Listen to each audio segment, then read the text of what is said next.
ಸಾಂಸ್ಕೃತಿಕ ನಗರಿ ಮೈಸೂರಿನಲ್ಲಿ ಈಗ ಪ್ರಧಾನಿ ನರೇಂದ್ರ ಮೋದಿ ಆಗಮಿಸಿದ್ದಾರೆ.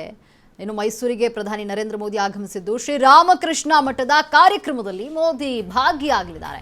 ಇನ್ನು ಕೆಲವೇ ಹೊತ್ತಿನಲ್ಲಿ ಭವ್ಯ ವಿವೇಕ ಸ್ಮಾರಕ ಉದ್ಘಾಟನೆ ಆಗಲಿದೆ. ಸಾಂಸ್ಕೃತಿಕ ನಗರಿ ಮೈಸೂರಿಗೆ ಪ್ರಧಾನಿ ನರೇಂದ್ರ ಮೋದಿ ಆಗಮಿಸಿದ್ದಾರೆ. ರಾಮಕೃಷ್ಣ ಮಠದ ಕಾರ್ಯಕ್ರಮದಲ್ಲಿ ಮೋದಿ ಭಾಗಿಯಾಗ್ತಾ ಇರುವಂಥದ್ದು ನೋಡಿ. ಕೆಲವೇ ಹೊತ್ತಿನಲ್ಲಿ ಭವ್ಯ ವಿವೇಕ ಸ್ಮಾರಕ ಲೋಕಾರ್ಪಣೆಯಾಗಲಿದೆ. ಐತಿಹಾಸಿಕ ನಿರಂಜನ ಮಠದ ಸ್ಥಳದಲ್ಲೇ ಇದೇ ಸ್ಮಾರಕ ಇದೆ. 1892ರಲ್ಲಿ ಸ್ವಾಮಿ ವಿವೇಕಾನಂದರು ಇಲ್ಲಿಯೇ ಉಳಿದಿದ್ರು. ಇದೀಗ ಅತ್ಯಾಧುನಿಕವಾಗಿ ವಿವೇಕ ಸ್ಮಾರಕವನ್ನು ಅಭಿವೃದ್ಧಿ ಮಾಡಲಾಗಿದೆ. ಇನ್ನೇನು ಕೆಲವೇ ಹೊತ್ತಿನಲ್ಲಿ ಭವ್ಯ ವಿವೇಕ ಸ್ಮಾರಕ ಲೋಕಾರ್ಪಣೆಯಾಗಲಿದೆ. ಸಾಂಸ್ಕೃತಿಕ ನಗರಿ ಮೈಸೂರಿಗೆ ಪ್ರಧಾನಿ ನರೇಂದ್ರ ಮೋದಿ ಆಗಮಿಸಿದ್ದಾರೆ. ಶ್ರೀರಾಮಕೃಷ್ಣ ಮಠದ ಕಾರ್ಯಕ್ರಮದಲ್ಲಿ ಮೋದಿ ಭಾಗಿಯಾಗ್ತಾ ಇರುವಂಥದ್ದು. ಕೆಲವೇ ಹೊತ್ತಿನಲ್ಲಿ ಭವ್ಯ ವಿವೇಕ ಸ್ಮಾರಕ ಲೋಕಾರ್ಪಣೆಯಾಗಲಿದೆ. ಐತಿಹಾಸಿಕ ನಿರಂಜನ ಮಠದ ಸ್ಥಳದಲ್ಲೇ ಈ ಸ್ಮಾರಕ ಇದೆ. 1892ರಲ್ಲಿ ಸ್ವಾಮಿ ವಿವೇಕಾನಂದರು ಇಲ್ಲಿಯೇ ಉಳಿದಿದ್ರು. ಇದೀಗ ಅತ್ಯಾಧುನಿಕವಾಗಿ ವಿವೇಕ ಸ್ಮಾರಕವನ್ನು ಅಭಿವೃದ್ಧಿಪಡಿಸಲಾಗಿದೆ. ಹಾಗಾಗಿ ಪ್ರಧಾನಿ ನರೇಂದ್ರ ಮೋದಿ ಸ್ಮಾರಕವನ್ನು ಉದ್ಘಾಟನೆ ಮಾಡಲಿದ್ದಾರೆ. ನರೇಂದ್ರ ಮೋದಿ ಆಗಮಿಸ್ತಾ ಇರುವಂತಹ ಹಿನ್ನೆಲೆಯಲ್ಲಿ ಮೈಸೂರಿನಲ್ಲಿ ಬಹಳಷ್ಟು ಪೊಲೀಸರನ್ನು ನಿಯೋಜನೆ ಮಾಡಲಾಗಿತ್ತು. ಕಟ್ಟುನಿಟ್ಟಿನ ಭದ್ರತೆಯನ್ನು ಕೈಗೊಳ್ಳಲಾಗಿತ್ತು. ಅಂದರೆ ಮಠದ ಸುತ್ತಮುತ್ತ ಬಿಗಿ ಭದ್ರತೆಯನ್ನು ಕೈಗೊಳ್ಳಲಾಗಿದೆ. ಎಲ್ಲ ತಪಾಸಣೆಯನ್ನು ನಡೆಸಲಾಗ್ತಿರುವಂಥದ್ದು. ಶ್ವಾನದಳ, ಬಾಂಬ್ ನಿಷ್ಕ್ರಿಯ ದಳದಿಂದ ತಪಾಸಣೆಯನ್ನು ಮಾಡಲಾಗ್ತಾ ಇದೆ, ನಡೆಸಲಾಗಿರುವಂಥದ್ದು. ಈಗಾಗಲೇ ಮೈಸೂರಿಗೆ ನರೇಂದ್ರ ಮೋದಿ ಆಗಮಿಸಿದ್ದಾರೆ. ಇನ್ನೇನು ಕೆಲವೇ ಹೊತ್ತಿನಲ್ಲಿ ಭವ್ಯ ಸ್ಮಾರಕ ಉದ್ಘಾಟನೆಯಾಗಲಿದೆ. ವಿವೇಕ ಸ್ಮಾರಕ ಉದ್ಘಾಟನೆಯನ್ನ ಮಾಡಲಿದ್ದಾರೆ ನರೇಂದ್ರ ಮೋದಿಯವರು. ಸಾಂಸ್ಕೃತಿಕ ನಗರಿ ಮೈಸೂರಿಗೆ ಪ್ರಧಾನಿ ನರೇಂದ್ರ ಮೋದಿ ಆಗಮಿಸಿರುವಂತಹ ಹಿನ್ನೆಲೆಯಲ್ಲಿ ಹೆಚ್ಚಿನ ಭದ್ರತೆಯನ್ನು ಕೈಗೊಳ್ಳಲಾಗಿದೆ. ಮಠದ ಸುತ್ತಮುತ್ತ ಹೆಚ್ಚಿನ ಭದ್ರತೆಯನ್ನು ಕೈಗೊಳ್ಳಲಾಗಿರುವಂಥದ್ದು. ವಿಶಾಖಪಟ್ಟಣದಿಂದ ನೇರವಾಗಿ ಮೈಸೂರಿಗೆ ಆಗಮಿಸಿದ್ದಾರೆ ವಿಶೇಷ ವಿಮಾನದಲ್ಲಿ. ವಿಶಾಖಪಟ್ಟಣದಿಂದ ನೇರವಾಗಿ ಮೈಸೂರಿಗೆ ಪ್ರಧಾನಿ ನರೇಂದ್ರ ಮೋದಿ ಆಗಮಿಸಿದ್ದಾರೆ. ವಿಶೇಷ ವಿಮಾನದಲ್ಲಿ ಮಂಡಕಳ್ಳಿ ಏರ್ಪೋರ್ಟ್ಗೆ ಆಗಮಿಸಿದ್ದಾರೆ. ಇನ್ನು ಮೋದಿಯನ್ನ ಖುದ್ದಾಗಿ ಸಿಎಂ ಡಿಕೆ ಶಿವಕುಮಾರ್ ಸ್ವಾಗತ ಮಾಡಿದ್ದಾರೆ. ಸಿಎಂ ಡಿಕೆ ಶಿವಕುಮಾರಿಗೆ ಸಚಿವ ಯತೀಂದ್ರ ಸಿದ್ದರಾಮಯ್ಯ ಸಾಥ್ ನೀಡಿದ್ದಾರೆ. ಮಧ್ಯಾಹ್ನ 3:30ರಿಂದ ಸಂಜೆ 4:10ರವರೆಗೂ ಕೂಡ ಕಾರ್ಯಕ್ರಮ ನಡೆಯಲಿರುವಂಥದ್ದು. ಮಠದಲ್ಲಿ ಕಾರ್ಯಕ್ರಮ ನಡೆಯುತ್ತೆ. ಶಿವ ದೇವಸ್ಥಾನದಲ್ಲಿ ಧ್ಯಾನ ಪ್ರಾರ್ಥನೆಯನ್ನ ಮೋದಿ ಸಲ್ಲಿಸಿದ್ದಾರೆ. ಇನ್ನು ನೂತನ ವಿವೇಕ ಸ್ಮಾರಕವನ್ನ ಪ್ರಧಾನಿ ನರೇಂದ್ರ ಮೋದಿ ಉದ್ಘಾಟನೆಯನ್ನ ಮಾಡಲಿದ್ದಾರೆ. ಶ್ರೀರಾಮಕೃಷ್ಣ ಮಠದಲ್ಲಿ ಒಂದು ವಿವೇಕ ಸ್ಮಾರಕವನ್ನ ಮಾಡಲಾಗಿದೆ. ಅರುಣ್ ಯೋಗಿರಾಜ್ ಕೆತ್ತಿರುವಂತಹ ಸ್ಮಾರಕವನ್ನ ಮೋದಿಗೆ ಗಿಫ್ಟ್ ಆಗಿ ನೀಡ್ತಾ ಇರುವಂಥದ್ದು.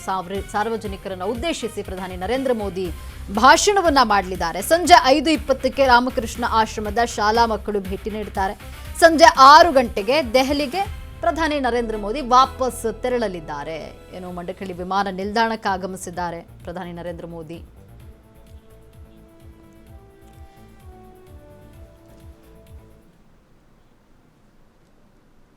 ಈ ಬಗ್ಗೆ ಮತ್ತಷ್ಟು ಮಾಹಿತಿಯನ್ನ ನೀಡಲು ನಮ್ಮ ಪ್ರತಿನಿಧಿ ಸಂದೀಪ್ ದೂರವಾಣಿ ಸಂಪರ್ಕದಲ್ಲಿದ್ದಾರೆ. ಸಂದೀಪ್, ಮೈಸೂರಿಗೆ ಪ್ರಧಾನಿ ನರೇಂದ್ರ ಮೋದಿ ಆಗಮಿಸಿರುವಂಥದ್ದು, ಸ್ಮಾರಕ ಉದ್ಘಾಟನೆಯನ್ನ ಮಾಡಲಿದ್ದಾರೆ, ಯಾವ ರೀತಿ ಭದ್ರತೆಯನ್ನ ಕೈಗೊಳ್ಳಲಾಗಿದೆ, ಈ ಬಗ್ಗೆ ಹೆಚ್ಚಿನ ಅಪ್ಡೇಟ್ಸ್ ಏನಿದೆ?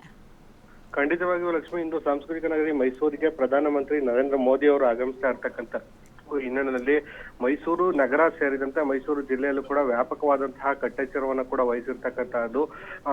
ಆಂಧ್ರದ ವಿಶಾಖಪಟ್ಟಣಂ ಕಾರ್ಯಕ್ರಮದ ನಂತರದಲ್ಲಿ ವಿಶೇಷ ವಿಮಾನದ ಮೂಲಕ ಮಂಡಕಳ್ಳಿ ವಿಮಾನ ನಿಲ್ದಾಣಕ್ಕೆ ಬಂದು ಪ್ರಧಾನಿ ನರೇಂದ್ರ ಮೋದಿ ಅವರು ಇಳಿತಕ್ಕಂಥದ್ದು. ಅಲ್ಲಿಂದ ಸೇನಾ ಹೆಲಿಕಾಪ್ಟರ್ನ ಮೂಲಕ ಮೈಸೂರಿನ ಓವೆಲ್ ಮೈದಾನದಲ್ಲಿ ಬಂದು ತಾತ್ಕಾಲಿಕ ಹೆಲಿಪ್ಯಾಡ್ ಅನ್ನ ಮಾಡಲಾಗಿದ್ದಾರೆ.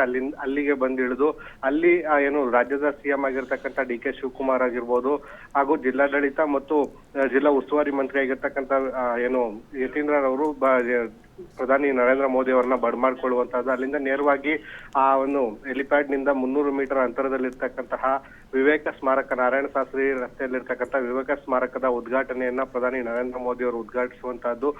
ಒಂದು ಈ ವೇಳೆಯಲ್ಲಿ ವಿವೇಕಾನಂದರು 1882ರಲ್ಲಿ ಬಂದಿದ್ದಂತಹ ವಿವೇಕಾನಂದರು ತಂಗಿದ್ದಂತಹ ಜಾಗದಲ್ಲೇ ಕೆಲ ಕಾಲ ಮೋದಿ ಧ್ಯಾನವನ್ನು ಕೂಡ ಮಾಡುವಂತಹದ್ದು. ಅದಾದ ನಂತರದಲ್ಲಿ ಆವರಣದ ಒಳಗಡೆ ಇರುವಂತಹ ಪುರಾತನ ಶಿವನ ದೇವಾಲಯದಲ್ಲೂ ಕೂಡ ಪ್ರಧಾನಿ ನರೇಂದ್ರ ಮೋದಿ ಅವರು ಪೂಜೆಯನ್ನು ಸಲ್ಲಿಸುವಂತದ್ದು. ಅದಾದ ಬಳಿಕ ರಾಮಕೃಷ್ಣ ನಗರ ಆಶ್ರಮದ ಸುಮಾರು ವಿವೇಕ ಸ್ಮಾರಕದಿಂದ 3 ಕಿಲೋಮೀಟರ್ ದೂರದಲ್ಲಿರ್ತಕ್ಕಂತಹ ರಾಮಕೃಷ್ಣ ಆಶ್ರಮಕ್ಕೆ ಬೈ ರೋಡ್ ಹೋಗುವಂತಹದ್ದು.